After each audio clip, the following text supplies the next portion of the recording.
Next up, we have rational functions. These could also be called reciprocal functions. For our rational function, we're going to have 1 over x. So it'll appear like this. So x will be in our denominator. Another rational function we'll see is when x is squared in the denominator. So just want to pay attention to those. What's key is that we're going to be seeing horizontal and vertical asymptotes here.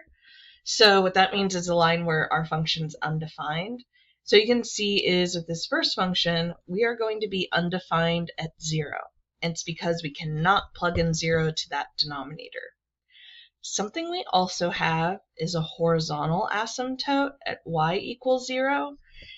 That's something I'm going to talk much more about in our future section where we talk about rational functions.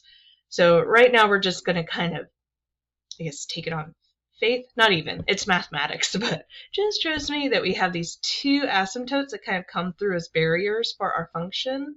When we graph both of these, we also have it here in our 1 over x squared function and here.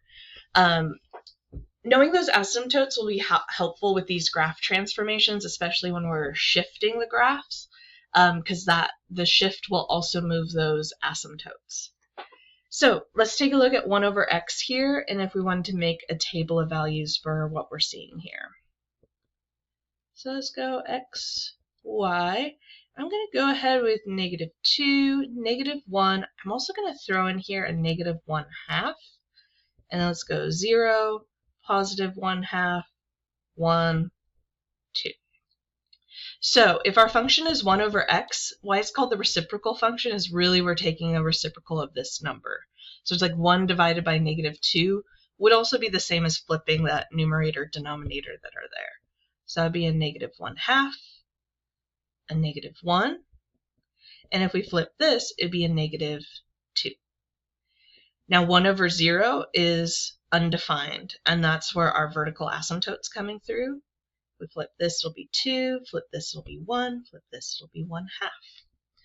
So when I'm graphing this function, I'm thinking about that vertical asymptote. I'm also thinking about that horizontal asymptote that's showing up there.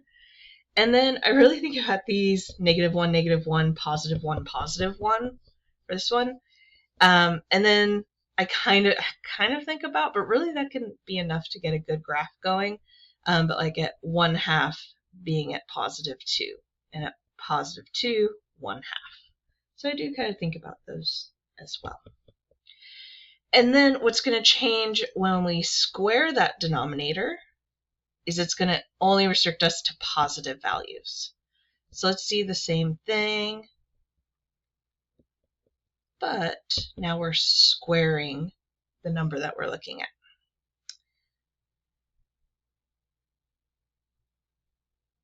So this would be like 1 over -2 squared. Oh, and that's what changes too. It's the numerical part as well. So this will be a +1/4.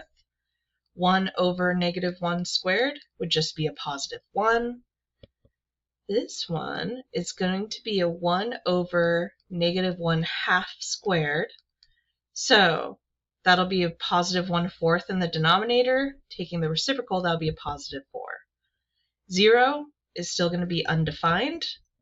And then 1/2 will be a +4, a +1, and then a 1/4. So again, with this one, I'm thinking about that vertical asymptote here, as well as the horizontal asymptote here. And then we're going to have, oh, the scale is off. That makes this interesting. Yeah, sorry about that. This graph isn't great. So, I'm just going to label them. So that would be like -1, +1, and let's say this is 1, 1. Sorry about that. And then you could also think of like at 1/2, you'll be up at 4. And same thing on the other side as well. Those are kind of what I look for there. So there's our two functions. Let's go ahead and try out these transformations. So we have square in the denominator there. So our parent function that we're thinking about is 1 over x squared. So if I wanted to graph my parent function, what I would think about is asymptotes along the axes. I'm going to have 1, 1, negative 1, 1. And I could do half 4 if I wanted to. Half 4. Then we could even do 4, or what was it? 2, 1/4. 2, 1/4. Okay. So that gives us a rough shape of our graph. Kind of stuck between those asymptotes, but all above the x-axis. Okay, so let's see what we have going on here. This 2 in the numerator, it's like it's multiplying on in the outside of the function, so that's going to be our vertical stretch by 2. And then for shifting, we have this -1 inside our function, so that would be a right 1. And then the +2 on the outside of the function would be up 2. Okay, so vertical stretch by 2, all these distances are going to bump up by a multiplication of 2. So where I had 4, those will now be 8. And then where we had 1, we'll now have 2. Then we could even do where we had a 4th, now it would be a half. Okay. So there's our vertical stretch. Asymptotes didn't move at all. And now we're going to go right 1 up 2. This is going to change our asymptotes. In fact, yeah. Let's move those asymptotes. I'm going to use kind of a thicker pen here so that it's clear. So the vertical asymptote is going to move right 1.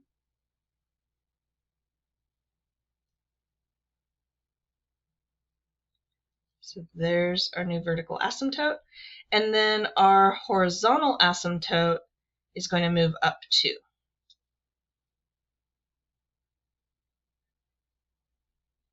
So those are our new barriers there. And then let's go ahead and shift the actual points. So we had right 1 up 2.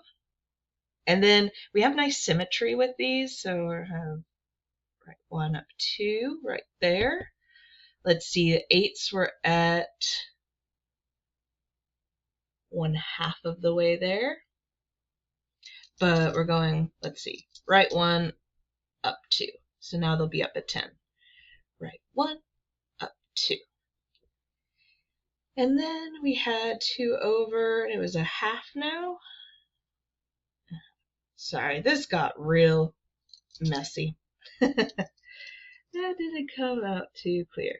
2 up a half. Okay, so,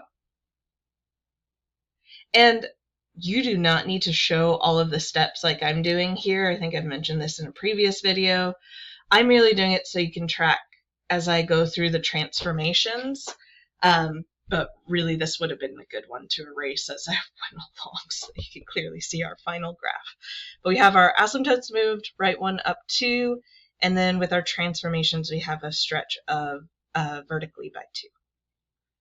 Okay, this one gets a little interesting. So I'm going to have some simplifying to do here because where this is showing negative x plus 4 in the denominator, let's go ahead and write the whole thing out. So f of x equals, I want to rewrite this as negative x plus 4, but really anything that's multiplying x should be factored out, especially when I have something adding or subtracting on. So what I'm going to do is go f of x equals 1 over negative x minus 4 minus 3. And that negative can stick down there. It could also go out front over here. So it could be, let's even write it that way, negative in front, and then we would just have x minus 4 in the denominator. So a few transformations here. We're going to have that negative to take care of, as well as shifting with the minus 4 and minus 3. Okay, so our basic shape for this one is x doesn't have an exponent of 2, so this is just going to be our basic 1 over x. And let's go ahead and we have our asymptotes along the y-axis and the x-axis. We have 1, 1, 1, 1, half 2, half 2, 2 half, 2 half. And let's go ahead with just that. And sorry, on the left-hand side, it should be below the x-axis. Only when squared are they on the same side of the x-axis. When it's just 1 over x, we'll be on opposite sides. Okay. There's our basic function of 1 over x. Okay, so with that negative out front, we are going to reflect over the x-axis. Because it's like we have negative times where our x for our function is showing up. So let's go ahead and reflect over the x-axis. So now we'll be up here and down here. Maybe I'll just do those coordinates right there. Our asymptotes did not change at all.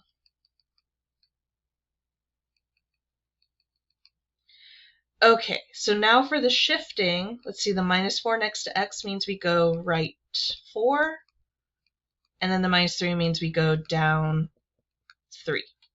So let's move our asymptotes first. So our vertical asymptote is going to move right 4. Let's go 1, 2, 3, 4. So here's our new vertical asymptote after the transformation. And then down 3 is going to be where our 1, 2, 3, where our horizontal asymptote moves to. And then let's go ahead and pick up the coordinates, the red coordinates. So right 4, 1, 2, 3, 4, down 3, 1, 2, 3. And then really the shape stays the same.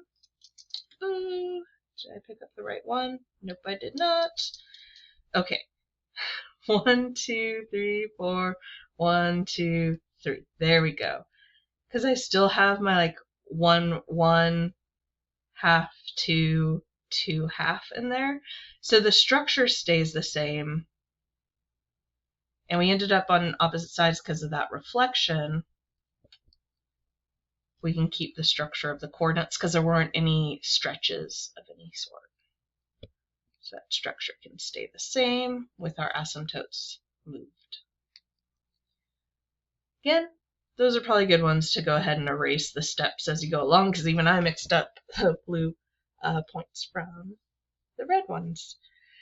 Okay, so again, we'll talk lots more about rational functions and all the functions we talked about so far in these videos later in the term, but hopefully this gives us a good stepping stone for getting graphs of these and graphing their transformations by just focusing on a few key coordinates and moving them around.